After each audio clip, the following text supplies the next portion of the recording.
What does transformation healing mean to you? What challenging have you overcome in your life that transformed who you are today? Good morning, everyone, or good evening, wherever you are in the world. Welcome to our Tuesday Transformation Healing podcast. I'm your host, Ria Wang, a certified transformation healing coach, a spiritual mentor. My healing journey has taught me the meaning of my life and the fulfillment to help others to translate the limitation, bring back the confidence and the best version of themselves. I have traveled around the world to share and learning how transformation healing that changed our lives. In this podcast show, I have my guests come from all over the world. They come here to share the inspiration story, the knowledge with all of you. I hope that can help you to use many ideas, tools, implement in your life. Today I have my special guest. I have to say her name is Françoise. If I said that correct, it's you can jump in if I said correct that, darling. Françoise. Françoise. I love that. Even I have a little bit of tough time to pronunciation. So Françoise is a coach. She helps the people to change their life in mental, spiritual, emotional, and all place the balance to manifest in your life. Also, she's the yoga teacher. I will let her tell a little bit more about her stories with all of you. Welcome to our podcast. Hi, Ria. Françoise. Oh, that you're doing so well. And yes, we know English is not your first language. English is my third language too. So I understand. Wow. Yes, I love language. Even I don't speak really perfectly, but I always say the language is important when you deliver the message that people are interested, and something can bring better vibration. We talk about the vibration, right? So you are the energy worker, you are the yoga teacher. We talk about how to bring this positive energy and come to this world. So Françoise, tell us where you are in the world at this moment.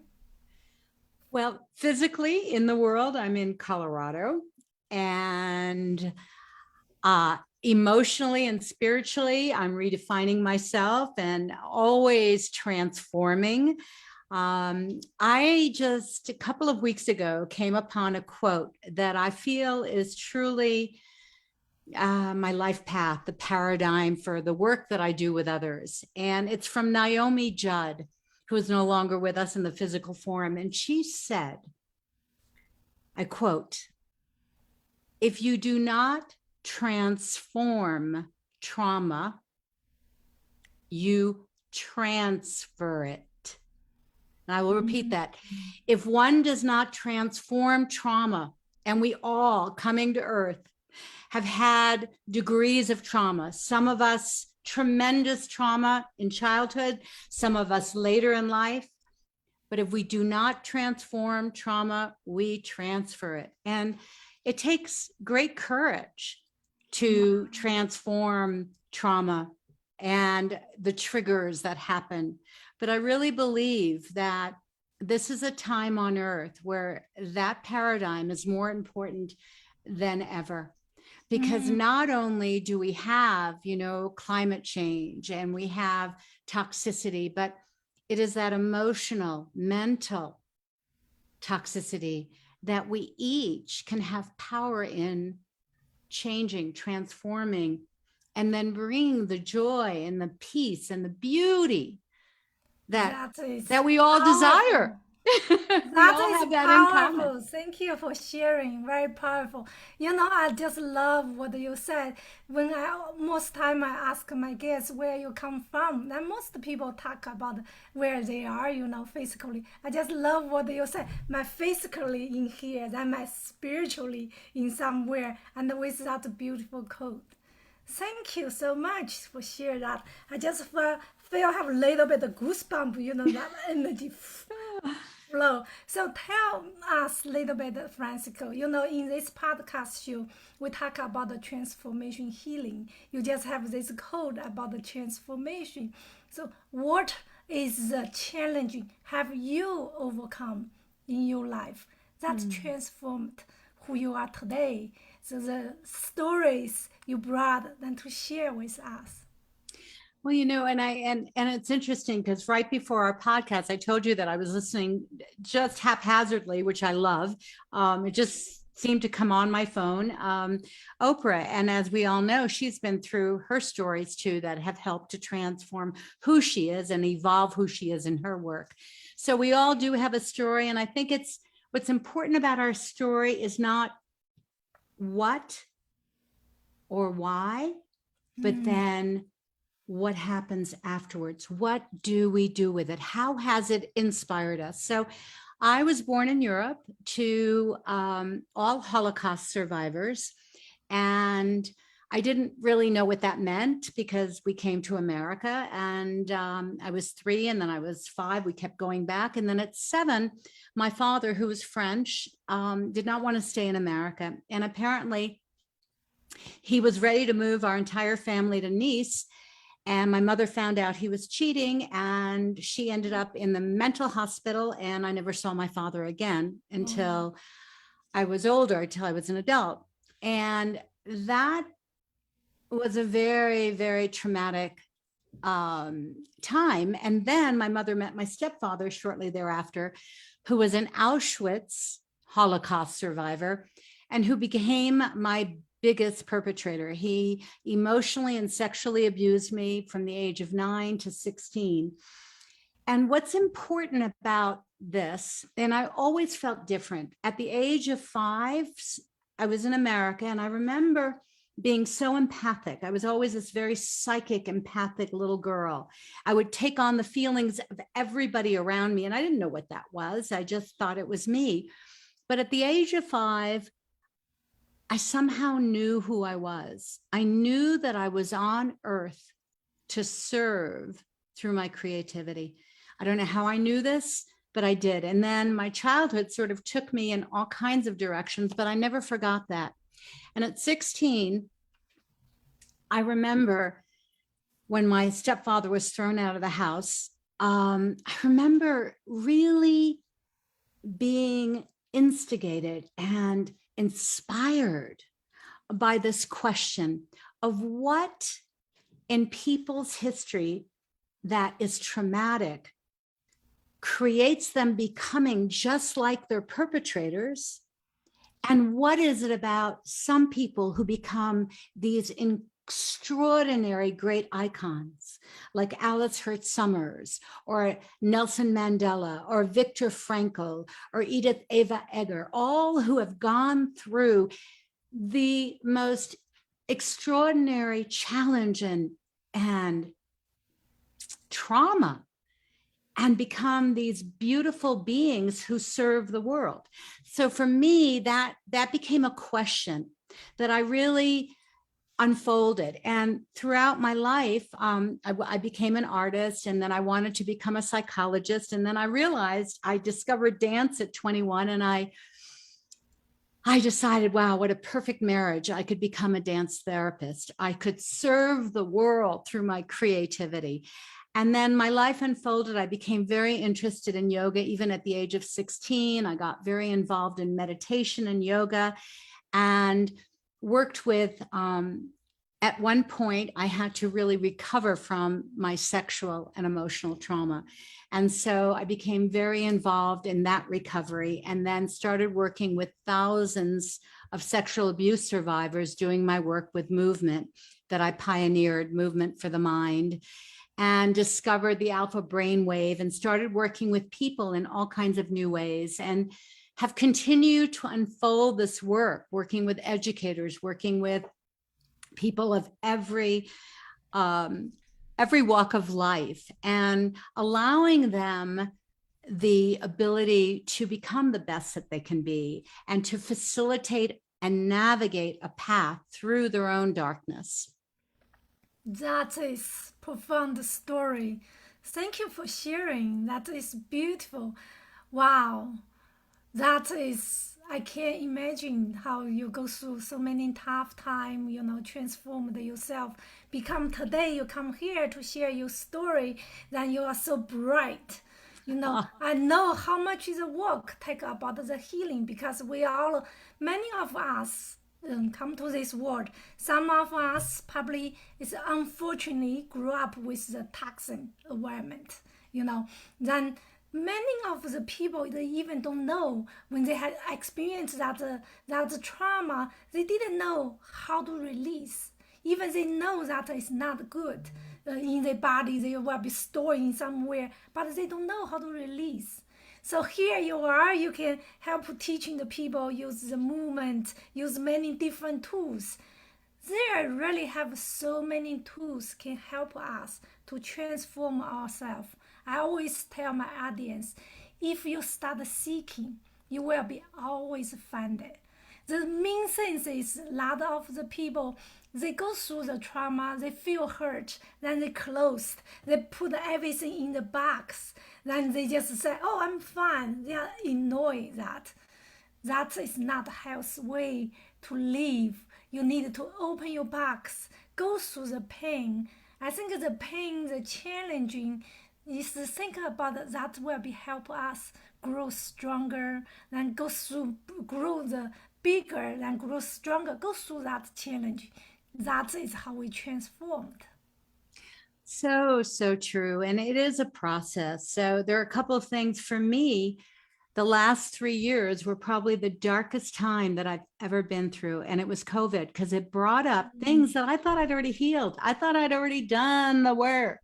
And then the isolation and the fear of getting sick was it was like it was magnified. I had never done that. I'd always had a very balanced life between my inner work, my inner spirituality, my inner truth and knowledge, and then the balance with my outer life. And all of a sudden, I found myself stripped of any balance and didn't even know it. And I gave in to the world. I gave in to fear. I gave in to the news. I began to believe everything. And I'd never done that in my life. I'd always been in Colorado, we call it bushwhacking. It had always sort of paved my own path. And all of a sudden, I found myself without a path.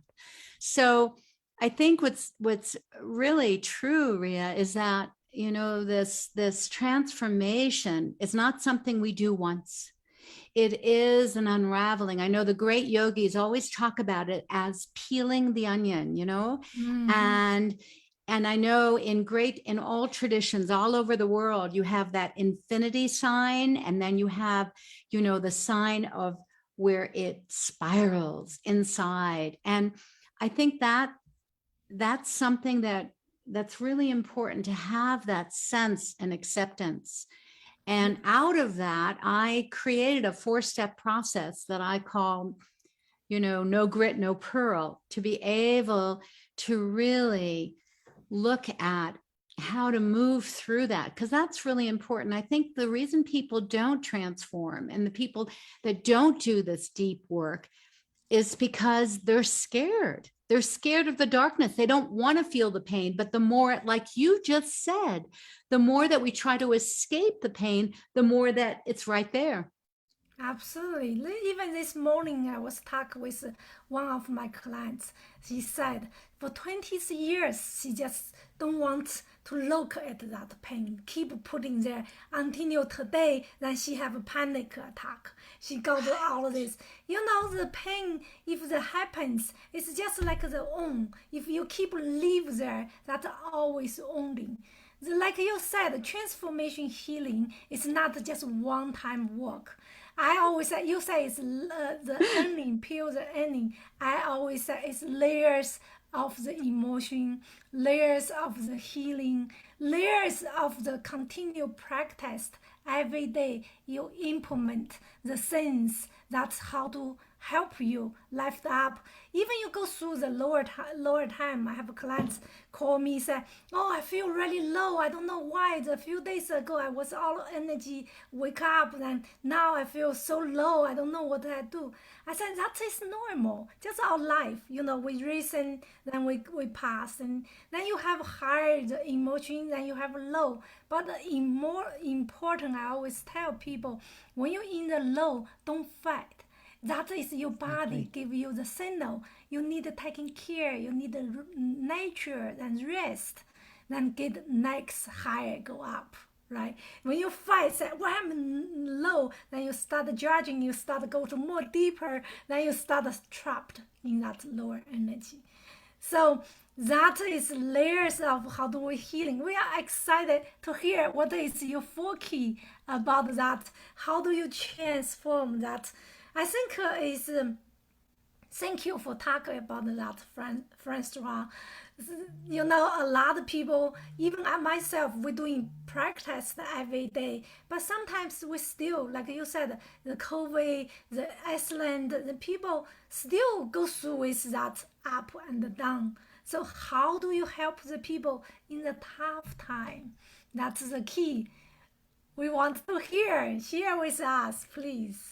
Well, I think we're so there's so much with technology today. I tend to resist technology, but in some way, we have so much at our fingertips today. We have so many transformational processes, and there is not one way for everyone. And that's why I love all the different paths. So the path that I created, and I have several tools in my toolbox. The first is to deal. So, whatever it is that's up, whether it's something in the present moment that triggered something from childhood, or it's something you're facing today, a death, a loss, a sickness, whatever it is. So the first thing is just to sort of like put it on your plate, deal. The second thing that in our society, we have not been given permission to do safely, and that's the important one, is safely, is to feel. So what I do with my work, with movement, I do it with my spiritual mentoring.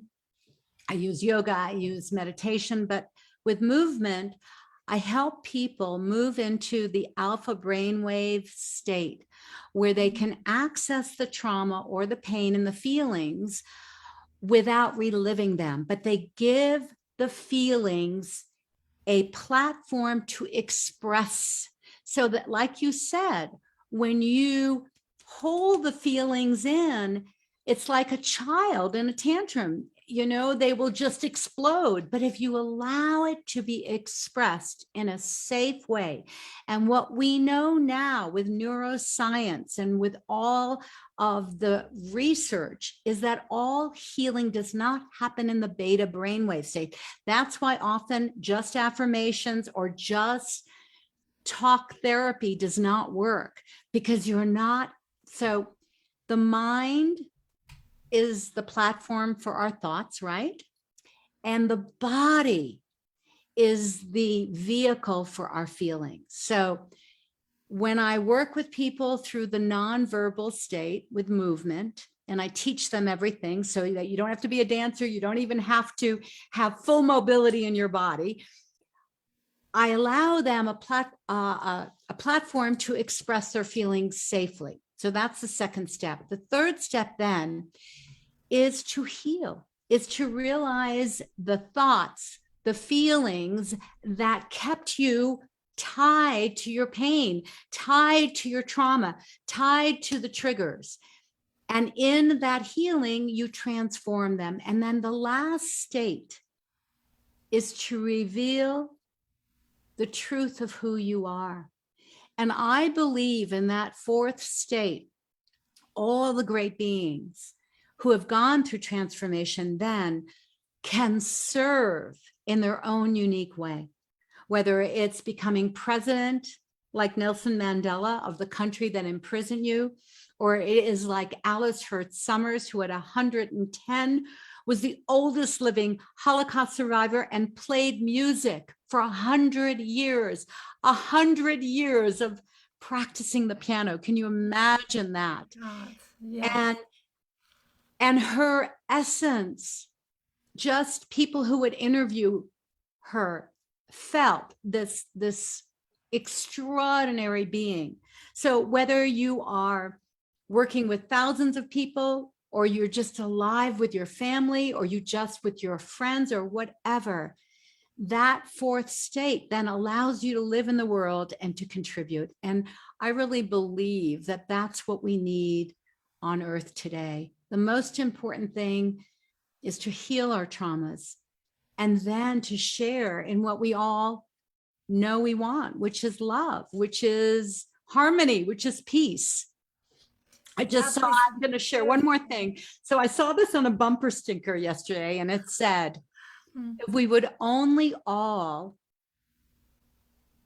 be with the power of love instead of the love of power, we would have peace in this world. Wow. Take in with that. Yes, that fourth stage and about love. We always say the love, really, the love each of us, the love come our heart. Sometimes when we talk about the transform, we talk about use all of the different tools. So one thing is you don't like, you might not just think about I need to change. It's how do you vibrate with your body?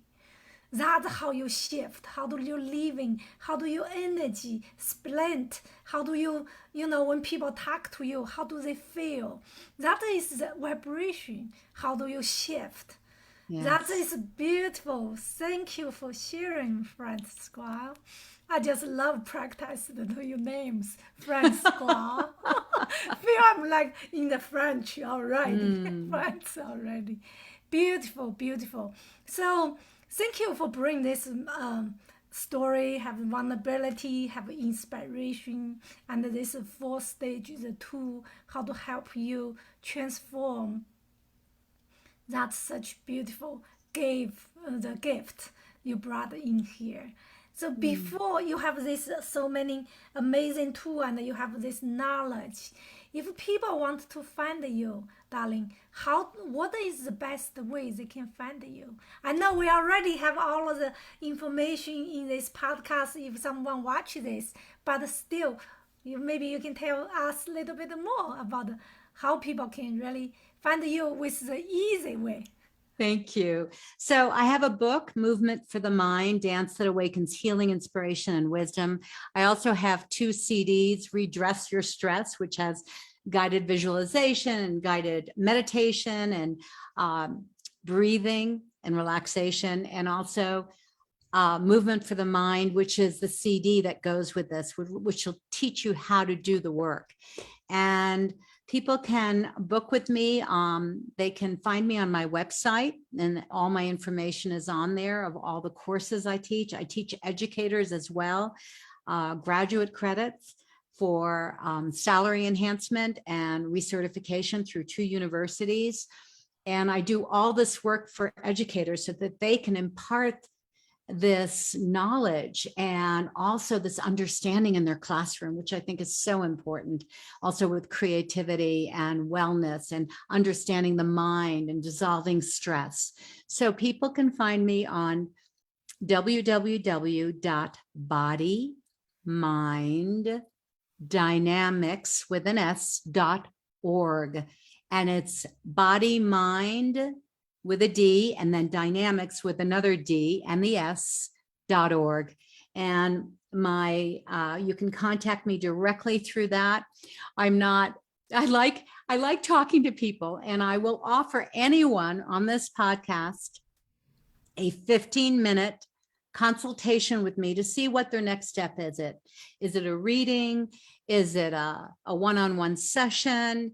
Is it going deeper into their own spirituality? Is it stress management? Is it resiliency? So whatever it is for them, I'd like to offer your guest a 15-minute free consultation. Thank you, Françoise. That's such a great gift. Thank you. So we talk about the movements, talk about the all of these tips, stories. So Françoise, I wanted to ask you when we close. We have a couple minutes. What is the sample movement that you can give us, give our audience here? Just a sample movement, maybe 1 minute. If that can shift little things, is there anything you can do that help us? Well, you know what I think that people can do is I do an inventory with people. And one of the things that I do with people who've been assaulted sexually, male or female, is I give them an exercise to feel safe in their body. Because anytime you've had any kind of abuse, most people disassociate. That's what trauma does. So it would be to close your eyes and to feel, to just notice what your mind's doing, to breathe deeply, notice what your body's doing without judgment. And then to notice what emotions are you aware of? Maybe you're feeling numb, maybe you're feeling excited, maybe you're feeling scared, whatever it is, again, without judgment. And then I have them contact the witness within themselves, the part of them that remembers their dreams, the part of them that is always okay. We all have that, but we forget it. And then I have them work on their outer boundaries so that they can delineate where they begin in their body and where they end. And then I have them go find a safe space on the inside, which I call their inner boundaries, that can never be violated ever again, where they can house their memories, their hopes, their wishes, their dreams, their feelings, and where everything is safe. And that's how I start. And then I make sure that the space that they're in, outwardly and inwardly, is safe. And I think for most of us, we're always looking for that. We search for it out there, but it's this great marriage between the in and the out. So I teach people how to access that on the inside. And then I teach them how to move in all kinds of ways so that they can use movement as a field of expression for any feelings. Because we really are more nonverbal than we are verbal, we have forgotten that. And especially when we don't, when we speak to each other, we don't speak the same language. So much of it happens, like you said in the beginning, vibrationally, right? Yes. And through our bodies and through the energy that comes out. Thank you. Thank you for sharing. Thank you, everyone. Thank you for listening on the podcast today. If you have the story and that's inspiration in other people, you have that knowledge, I would like to invite you come to hear your story, to help other people make this world be the better place. We are the healing. When we feel the healing, feel the love with ourselves, then we will be spread that to other people, to the world. Thank you, everybody. Thank you, Françoise, to come here to share. We will see you next Tuesday. Thank you, everyone. Bye. Thank you.